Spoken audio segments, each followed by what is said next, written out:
अभिलाषा Hindi academy में आप सभी विद्यार्थियों का एक बार फिर से अभिनंदन। हम देख रहे थे असिस्टेंट प्रोफेसर के सिलेबस में लगा हुआ प्रसाद जी का नाटक चंद्रगुप्त। इसका पहला अंक समाप्त हो चुका था और दूसरा अंक शुरू हो गया था। दूसरे अंक में 1 से लेकर के 6 5 अंक तक 5 दृश्यों तक के वीडियो बन चुकी थी। अब आज 6वीं दृश्य से 10वीं दृश्य तक का हम वीडियो बनाएंगे। पहले अंक में इसमें 11 दृश्य हैं और दूसरे अंक में 10 दृश्य हैं। उस सबसे पहले आप सभी से निवेदन है कि यदि पहली बार चैनल पर आए हैं तो जरूर चैनल को सब्सक्राइब कर लीजिए। अपने कोई सुझाव हो या कोई विचार हो या कोई प्रश्न हो तो आप कमेंट सेक्शन में मुझे बता सकते हैं और एजुकेशनल ग्रुप में से ज़रूर शेयर करिए। पहली बार चैनल पर आए हैं तो जरूर सब्सक्राइब करिए। चलिए देखते हैं चंद्रगुप्त का द्वितीय अंक का 6वां दृश्य। मालवों के स्कंधावार में युद्ध परिषद। देवबल परिषद के सम्मुख में यह विज्ञप्ति उपस्थित करता हूँ कि यवन युद्ध के लिए जो संधि मालव क्षुद्रकों से हुई है उसे सफल बनाने के लिए आवश्यक है कि दोनों गणों की एक सम्मिलित सेना बनाई जाए और उसके सेनापति क्षुद्रकों के मनोनीत सेनापति मागध चंद्रगुप्त ही हों। उन्हीं की आज्ञा से सैन्य संचालन हो। सिंहरण का प्रवेश परिषद में हर्ष। सब कुमार सिंहरण की जय। नागदत्त मगध एक साम्राज्य है। लिच्छवी और वृज्जी गणतंत्र को कुचलने वाले मगध का निवासी हमारी सेना का संचालन करे, यह अन्याय है और मैं इसका विरोध करता हूँ। सिंहरण मैं मालव सेना का बलाधिकृत हूँ। मुझे सेना का अधिकार परिषद ने प्रदान किया और साथ ही मैं संधि विग्रहिक का कार्य भी करता हूँ। पंचनद की परिस्थिति मैं स्वयं देख आया हूँ और मागध चंद्रगुप्त को भली भांति जानता हूँ। मैं चंद्रगुप्त के आदेशानुसार युद्ध चलाने के लिए सहमत हूँ और मेरी एक प्रार्थना है। उत्तरापर्थ के विशिष्ट राजनीतिज्ञ आर्य चाणक्य के गंभीर राजनीतिक विचार सुनने पर आप लोग अपना कर्तव्य निश्चित करें। गणमुख आर्य चाणक्य व्यासपीठ पर आवे। चाणक्य व्यासपीठ से उत्तरापर्थ के प्रमुख गणतंत्र मालव राष्ट्र की परिषद का मैं अनुग्रहित हूँ कि ऐसे गंभीर अवसर पर मुझे कुछ कहने के लिए उसने आमंत्रित किया। गणतंत्र और एक राज्य का प्रश्न यहाँ नहीं, क्योंकि लिच्छवी और वृज्जियों का अपकार करने वाला मगध का राज्य शीघ्र ही गणतंत्र में परिवर्तित होने वाला है। युद्ध काल में एक नायक की आज्ञा माननी पड़ती है, वहाँ सलाका ग्रहण करके शस्त्र प्रहार करना असंभव है। अतएव सेना का एक नायक तो होना ही चाहिए और यहाँ की परिस्थिति में चंद्रगुप्त से बढ़कर इस कार्य के लिए दूसरा व्यक्ति न होगा। वितस्ता प्रदेश के अधीश्वर पर्वतेश्वर के यवनों से संधि करने पर भी चंद्रगुप्त ही के उद्योग का यह फल है कि पर्वतेश्वर की सेना यवन सहायता को न आवेगी। उसी के प्रयत्न से यवन सेना में विद्रोह भी हो गया है, जिससे उनका आगे बढ़ना असंभव हो गया है। परंतु सिकंदर की कूटनीति प्रत्यावर्तन में ही विजय चाहती है। वह अपनी विद्रोही सेना को स्थल मार्ग से लौटने की आज्ञा देकर नौबल के द्वारा स्वयं सिंध संगम तक प्रदेश विजय करना चाहता है। उसमें मालवों का नाश निश्चित है। अतएव सेनापतित्व के लिए आप लोग चंद्रगुप्त को वरण करें तो क्षुद्रकों का सहयोग भी आप लोगों को मिलेगा। चंद्रगुप्त को ही उन लोगों ने भी सेनापति बनाया है। नागदत्त ऐसा नहीं हो सकता। चाणक्य प्रबल प्रतिरोध करने के लिए दोनों सैन्यों में एकाधिपत्य होना आवश्यक है। साथ ही क्षुद्रकों की संधि की मर्यादा भी रखनी चाहिए। प्रश्न शासन का नहीं, युद्ध का है। युद्ध में सम्मिलित होने वाले वीरों को एकनिष्ठ होना ही लाभदायक है। फिर से मालव और क्षुद्रक दोनों ही स्वतंत्र संघ हैं और रहेंगे। संभवतः इसमें प्राच्यों का एक गण राष्ट्र आगामी दिनों में भी आ मिलेगा। नागदत्त समझ गया। चंद्रगुप्त को ही सम्मिलित सेना का सेनापति बनाना श्रेयस्कर होगा। सिंहरण अन्नपान और भैषज सेवा करने वाली स्त्रियों ने मालविका को अपना प्रधान बनाने की प्रार्थना की है। गणमुख्य यह उन लोगों की इच्छा पर है। अस्तु महाबलाधिकृत पद के लिए चंद्रगुप्त को वरण करने की आज्ञा परिषद देती है। संवेद जयघोष। 7वां दृश्य पर्वतेश्वर का प्रासाद। अलका सिंहरण मेरी आशा देख रहा होगा और मैं यहाँ पड़ी हूँ। आज इसका कुछ निपटारा करना होगा, अब अधिक नहीं। आकाश की ओर देखकर तारों से भरी हुई काली रजनी का नीला आकाश जैसे कोई विराट गणितज्ञ निभृत में रेखा गणित की समस्या सिद्ध करने के लिए बिंदु दे रहा है। पर्वतेश्वर का प्रवेश। पर्वतेश्वर अलका बड़ी दुविधा है। अलका क्यों पौरव? पर्वतेश्वर, मैं तुमसे प्रतिश्रुत हो चुका हूँ कि मालव युद्ध में मैं भाग न लूँगा, परंतु सिकंदर का दूत आया है कि 8 सहस्त्र अश्वारोही लेकर रावी तट पर मिलो। साथ ही पता चला है कि कुछ यवन सेना अपने देश को लौट रही है। अलका अन्य मनस्क होकर हाँ कहते चलो। पर्वतेश्वर, तुम क्या कहती हो अलका? अलका, मैं सुनना चाहती हूँ। पर्वतेश्वर, बतलाओ मैं क्या करूँ? अलका, जो अच्छा समझो, मुझे देखने दो ऐसी सुंदर सुंदर वेड़ी, फूलों से गुथी हुई श्यामा रजनी की सुंदर वेड़ी। आहा। पर्वतेश्वर, क्या कह रही हो? अलका, गाने की इच्छा होती है, सुनोगे? गाती है। बिखरी किरण अलख व्याकुल हो, विरस वदन पर चिंता लेख, छाया पथ में राह देखती, गिनती प्राण प्रणय अवधि की रेख। प्रियतम के आगमन पंथ में उड़ न रही है कोमल धूल, कादम्बिनी उठी है ढकने वाली दूर जलधि के कूल। समय विहग के कृष्ण पक्ष में रजत चित्र सी अंकित कौन, तुम हो सुंदरी तरल तारिके, बोलो कुछ बैठो मत मौन। मंदाकिनी समीप भरी फिर प्यासी आंखें क्यों नादान, रूप निशा की ऊषा में फिर कौन सुनेगा तेरा गान। पर्वतेश्वर, अलका, मैं पागल होता जा रहा हूँ। ये तुमने क्या कर दिया है? अलका, मैं तो गा रही हूँ। पर्वतेश्वर, परिहास न करो, बताओ मैं क्या करूं? अलका, यदि सिकंदर के रण निमंत्रण में तुम न जाओगे तो तुम्हारा राज्य चला जाएगा। पर्वतेश्वर, बड़ी विडंबना है अलका, पराधीनता से बढ़कर विडंबना और क्या है? अब समझ गए होंगे कि वह संधि नहीं, पराधीनता की स्वीकृति थी। पर्वतेश्वर, मैं समझता हूँ 1000 अश्वारोहियों को साथ लेकर वहां पहुंच जाऊं, फिर कोई बहाना ढूंढ निकालूंगा। अलका मन में, मैं चलूं, निकल भागने का ऐसा अवसर दूसरा न मिलेगा। प्रकट, अच्छी बात है, परंतु मैं साथ चलूंगी, मैं यहाँ अकेले क्या करूंगी? पर्वतेश्वर का प्रस्थान। रावी के तट पर सैनिकों के साथ मालविका और चंद्रगुप्त। नदी में दूर पर कुछ नावें। मालविका, मुझे शीघ्र उत्तर दीजिए। चंद्रगुप्त, जैसा उचित समझो, तुम्हारी आवश्यक सामग्री तुम्हारे अधीन रहेगी। सिंहरण को कहाँ छोड़ा? मालविका, आते ही होंगे। चंद्रगुप्त सैनिकों से, तुम लोग कितनी दूर तक गए थे? सैनिक, अभी 4 योजन तक यवनों का पता नहीं, परंतु कुछ भारतीय सैनिक रावी के उस पार दिखाई दिए। मालव की 50 हिंसिकाएं वहां निरीक्षण कर रही हैं, उन पर धनुर्धर हैं। सिंहड़ प्रवेश करके वह पर्वतेश्वर की सेना होगी, किंतु मागध आश्चर्य है। चंद्रगुप्त, आश्चर्य कुछ नहीं, सिंहड़ क्षुद्रकों के केवल कुछ ही गुल्म आए हैं और तो। चंद्रगुप्त, चिंता नहीं, कल्याणी के मगध सैनिक और क्षुद्रक अपनी घात में हैं, यवनों को इधर आ जाने दो। सिंहड़, थोड़ी सी हिंसिकाओं पर मुझे साहसी वीर चाहिए। सिंहड़, प्रस्तुत है, आज्ञा दीजिए। चंद्रगुप्त, यवनों की जल सेना पर आक्रमण करना होगा, विजय के विचार से नहीं, केवल उलझाने के लिए और उनकी सामग्री नष्ट करने के लिए। सिंहड़ संकेत करता है, नावें जाती हैं।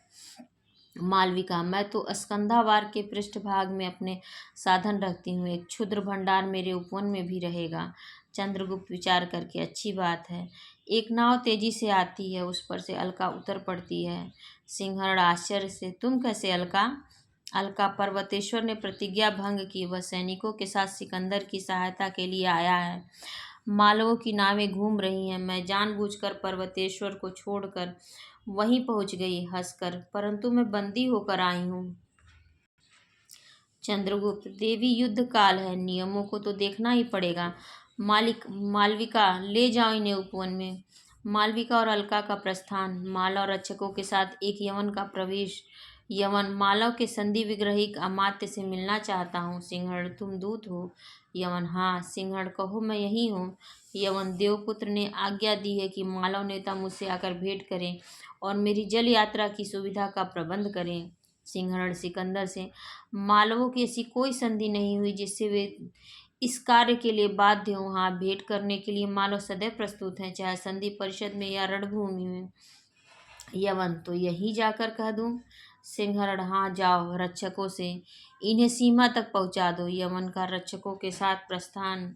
चंद्रगुप्त, मालव, हम लोगों ने भयानक दायित्व उठाया है, इसका निर्वाह करना होगा। सिंहरण, जीवन मरण से खेलते हुए करेंगे वीरवर। चंद्रगुप्त, परंतु सुनो तो, यवन लोग आर्यों की रणनीति से नहीं लड़ते, वे हम ही लोगों के युद्ध हैं। जिनमें रणभूमि के पास ही कृषक स्वच्छंदता से हल चलाता है। यवन आतंक फैलाना जानते हैं और उसे अपनी रणनीति का प्रधान अंग मानते हैं। निरीह साधारण प्रजा को लूटना, गांवों को जलाना उनके भीषण परंतु साधारण कर्म है। सिंहरण युद्ध सीमा के पार के लोगों को भिन्न दुर्गों में एक होने की आज्ञा प्रचारित हो गई है। जो होगा देखा जाएगा चंद्रगुप्त, पर एक बात सदैव ध्यान में रखनी होगी। सिंहरण क्या? चंद्रगुप्त यही कि हमें आक्रमणकारी यवनों को यहाँ से हटाना है और उन्हें जिस प्रकार हो भारतीय सीमा से के बाहर करना है, इसलिए शत्रु की ही नीति से युद्ध करना होगा। सिंहरण सेनापति की सब आज्ञाएं मानी जाएंगी। चलिए सबका प्रस्थान। 9वां दृश्य शिविर के समीप कल्याणी और चाणक्य। कल्याणी आर्य, अब मुझे लौटने की आज्ञा दीजिए, क्योंकि सिकंदर ने विपाशा के अपने आक्रमण की सीमा बना ली है। अग्रसर होने की संभावना नहीं है और अमात्य राक्षस भी आ गए हैं। उनके साथ मेरा जाना ही उचित है। चाणक्य और चंद्रगुप्त से क्या कह दिया जाए? फिर कल्याणी मैं नहीं जानती चाणक्य, परंतु राजकुमारी उसका असीम प्रेमपूर्ण हृदय भग्न हो जाएगा। वह बिना पतवार की नौका के सदृश इधर उधर बहेगा। कल्याणी आर्य, मैं इन बातों को नहीं सुनना चाहती, क्योंकि समय ने मुझे अव्यवस्थित बना दिया है। अमात्य राक्षस का प्रवेश। राक्षस कौन? चाणक्य। चाणक्य हाँ अमात्य। राजकुमारी मगध लौटना चाहती हैं। राक्षस तो उन्हें कौन रोक सकता है? चाणक्य क्यों तुम रोकोगे? राक्षस क्या तुमने सबको मूर्ख समझ लिया है? चाणक्य जो होंगे वे अवश्य समझे जाएंगे। अमात्य मगध की रक्षा अभिष्ट नहीं है क्या? राक्षस मगध विपन्न कहाँ है? चाणक्य तो मैं क्षुद्रकों से कह दूं कि तुम लोग बाधा न दो, और यवनों से भी यह कह दिया जाए कि वास्तव में यह स्कंधावार प्राच्य देश के सम्राट का नहीं है, जिससे भयभीत होकर तुम विपाशा पार नहीं होना चाहते। यह तो क्षुद्रकों की क्षुद्र सेना है जो तुम्हारे लिए मगध तक पहुँचने का सरल पथ छोड़ देने को प्रस्तुत है। क्यों? राक्षस विचार कर, आह ब्राह्मण, मैं स्वयं रहूंगा, यह तो मान लेने योग्य सम्मति है, परंतु। चाणक्य फिर परंतु लगाया? तुम स्वयं रहो और राजकुमारी भी रहें, और तुम्हारे साथ जो जीवन नवीन गुलमाएँ हैं उन्हें भी रखना पड़ेगा। जब सिकंदर रावि के अंतिम छोर पर पहुँचेगा तब तुम्हारी सेना का काम पड़ेगा। राक्षस फिर भी मगध पर मेरा स्नेह है, मैं उसे उजड़ते और हत्याओं से बचाना चाहता हूँ। प्रस्थान। कल्याणी क्या इच्छा है अमात्य? राक्षस मैं इसका मुंह भी नहीं देखना चाहता, पर इसकी बातें मानने के लिए विवश हो रहा हूँ। राजकुमारी यह मगध का विद्रोही अब तक बंदी कर लिया जाता यदि इसकी स्वतंत्रता की आवश्यकता न होती। कल्याणी जैसी सम्मति हो। चाणक्य का पुनः प्रवेश। चाणक्य अमात्य सिंह पिंजड़े में बंद हो गया। राक्षस कैसे? चाणक्य जल यात्रा में इतना विघ्न उपस्थित हुआ कि सिकंदर को स्थल मार्ग से मालवों पर आक्रमण करना पड़ा।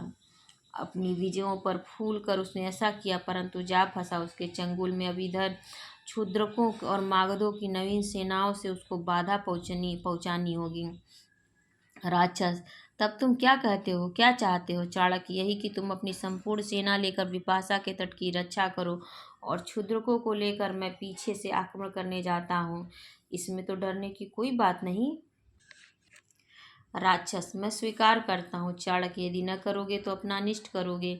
प्रस्थान। कल्याणी विचित्र ब्राह्मण है अमात्य, तो इसको देखकर डर लगता है। राक्षस विकट है राजकुमारी, एक बार उससे मेरा द्वंद्व होना अनिवार्य है, परंतु अभी मैं उसे बचाना चाहता हूँ। कल्याणी चलिए। कल्याणी का प्रस्थान। चाणक्य पुनः प्रवेश करके। राक्षस एक बात तुम्हारे कल्याण की है, सुनोगे? मैं कहना भूल गया था। राक्षस क्या? चाणक्य नंद को अपनी प्रेमिका सुवासिनी से तुम्हारे अनुचित संबंध का विश्वास हो गया है। अभी तुम्हारा मगध लौटना ठीक न होगा, समझे? चाणक्य का सवेग प्रस्थान। राक्षस सिर पकड़कर बैठ जाता है। 10वां दृश्य माला दुर्ग का भीतरी भाग। एक शून्य पर कोटा। मालविका अलका इधर तो कोई भी सैनिक नहीं है, यदि शत्रु इधर से आवे तब। अलका दुर्ग ध्वंस करने के लिए यंत्र लगाए जा चुके हैं, परंतु मालव सेना अभी सुख की नींद नहीं सो रही। सिंहरण को दुर्ग की भीतरी रक्षा का भार देकर चंद्रगुप्त नदी तट के से यमन सेना के पृष्ठभाग पर आक्रमण करेंगे। आज ही युद्ध का अंतिम निर्णय है। जिस स्थान पर यमन सेना को ले आना अभीष्ट था वहां तक पहुंच गई है। मालविका अच्छा चलो, कुछ नवीन आहत आ गए हैं। उनकी सेवा का प्रबंध करना है। अलका देखकर मालविका, मेरे पास धनुष है और कटार है। इस आपत्ति काल में एक आयुध अपने पास रखना चाहिए। तू कटार अपने पास रख ले। मालविका, मैं डरती हूँ, घृणा करती हूँ। रक्त की प्यासी छुरी अलग करो। अलका, मैंने सेवा का व्रत लिया है। अलका, प्राणों के भय से घृणा करती हो क्या? अलका, प्राण तो धरोहर है, जिसके होंगे वही लेगा। मुझे भयों से इसकी रक्षा करने की आवश्यकता नहीं, मैं जाती हूँ। अलका, अच्छी बात है, जा, परंतु सिंहरण को शीघ्र ही भेज दो दे यहाँ। जब तक कोई ना आ जाए मैं नहीं हट सकती। मालविका का प्रस्थान। अलका, संध्या का नीरव निर्जन प्रदेश है, बैठूं? अकस्मात बाहर से हल्ला होता है। युद्ध शब्द! क्या चंद्रगुप्त ने आक्रमण कर दिया? परंतु स्थान बड़ा ही आरक्षित है। उड़ती है। अरे, वह कौन है? कोई यवन सैनिक है क्या? तो सावधान हो जाऊं। धनुष चढ़ाकर तीर मारती है। यवन सैनिक का पतन। दूसरा फिर ऊपर आता है, उसे भी मारती है। तीसरी बार स्वयं सिकंदर ऊपर आता है, तीर का वार बचाकर दुर्ग में कूदता है और अलका को पकड़ना चाहता है। सहसा सिंहरण का प्रवेश। युद्ध! सिंहरण, तलवार चलाते तुमको स्वयं इतना साहस नहीं करना चाहिए सिकंदर, तुम्हारे प्राण बहुमूल्य हैं। सिकंदर, सिकंदर केवल सेनाओं को आज्ञा देना नहीं जानता, बचाओ अपने को, भाले का वार। सिंहरण स्फूर्ति से बर्छे को ढाल पर लेता है, वह सिकंदर के हाथ से छूट जाता है। यवनराज विवश होकर तलवार चलाता है, किंतु सिंहरण के भयानक प्रत्याघात से घायल होकर गिरता है। तीन यवन सैनिक कूद कर आते हैं। इधर से मालव सैनिक पहुंचते हैं। सिंहण, यवन, दुस्साहस न करो, तुम्हारे सम्राट की अवस्था शोचनीय है। ले जाओ, इनकी शुश्रूषा करो। यवन, दुर्ग द्वार टूटता है और अभी हमारे वीर सैनिक इस दुर्ग द्वार को मटियामेट करते हैं।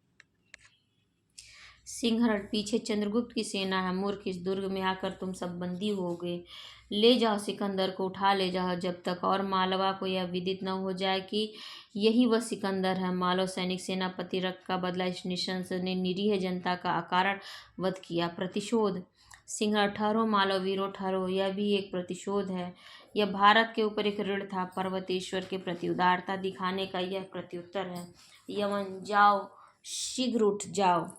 तीनों यवन सिकंदर को लेकर जाते हैं। घबराया हुआ एक सैनिक आता है। सिंहरण, क्या है? सैनिक, दुर्ग द्वार टूट गया है, यवन सेना भीतर आ रही है। सिंहरण, कुछ चिंता नहीं, दृढ़ रहो। समस्त मालव सेना से कह दो कि एक सिंहरण तुम्हारे साथ मरेगा। अलका से तुम मालविका को साथ लेकर अंतपुर की स्त्रियों को भूगर्भ द्वारा रक्षित स्थान पर ले जाओ। अलका, मालव के ध्वंस पर ही आर्यों का यशो मंदिर ऊंचा खड़ा हो सकेगा। जाओ। अलका का प्रस्थान, यवन सैनिकों का प्रवेश, दूसरी ओर से चंद्रगुप्त का प्रवेश और युद्ध। एक यवन सैनिक दौड़ा हुआ आता है। यवन सेनापति सिलूकस, क्षुद्रकों की सेना भी पीछे आ गई है। बाहर की सेना को उन लोगों ने उलझा रखा है। चंद्रगुप्त, यवन सेनापति मार्ग चाहते हो या युद्ध? मुझ पर कृतज्ञता का बोझ है तुम्हारा जीवन। सिलूकस कुछ सोचने लगता है। हम दोनों के लिए प्रस्तुत है, किंतु चंद्रगुप्त, शांति मार्ग दो। जाओ, सेनापति सिकंदर का जीवन बच जाए तो फिर आक्रमण करना। यवन सेना का प्रस्थान। चंद्रगुप्त का जय घोष। अब चंद्रगुप्त का तृतीय अंक शुरू होने वाला है। ये तृतीय अंक की वीडियो मैं अगले भाग में बनाऊंगी। और ये था द्वितीय अंक का 10वां दृश्य, जो कि ख़त्म हो गया द्वितीय अंक। अब तीसरा अंक शुरू होगा, जिसकी अगले पार्ट में वीडियो आएगी। आप लोगों के कोई प्रश्न हो या कुछ सुझाव हो तो आप कमेंट सेक्शन में देख सकते हैं। पहली बार चैनल पर आया तो लाइक, शेयर और सब्सक्राइब जरूर करके जाइए और अपने एजुकेशनल ग्रुप में से ज़रूर शेयर करें। धन्यवाद।